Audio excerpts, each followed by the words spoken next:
Spring is the big season for seed sowing. And here's a few that I've sown earlier that I thought I'd show you.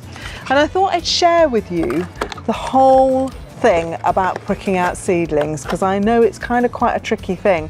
I've got a few different things in here actually. I've got some ruby chard, rainbow chard. This is one called Bright Lights.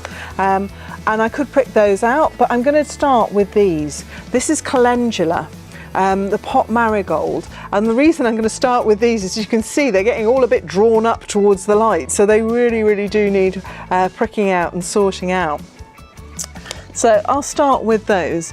And I've got my little tray here, and these are old bedding plant trays, and I'm just recycle them, just giving them a rinse out and reusing them. They're perfect for growing on things like this.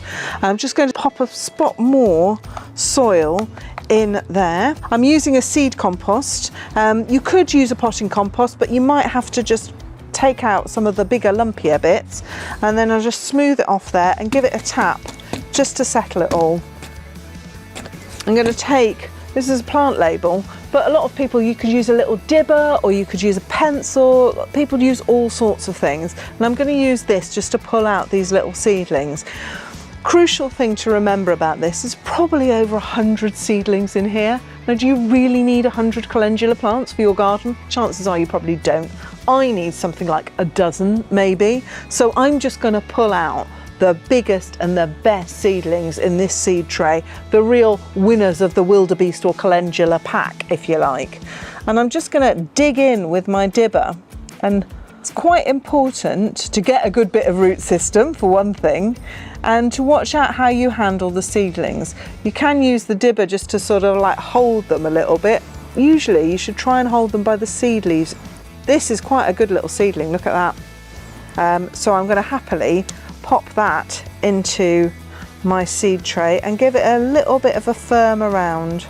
I love calendula. It's one of my favourite plants. Very long flowering, particularly if you deadhead. It's a brilliant attractor for pollinators as well. And you can actually take all the petals off and put them in a salad if you want to add a bit of colour, which is quite nice. It makes a really nice cut flower. If you want to just snip a few for the table, then that's great.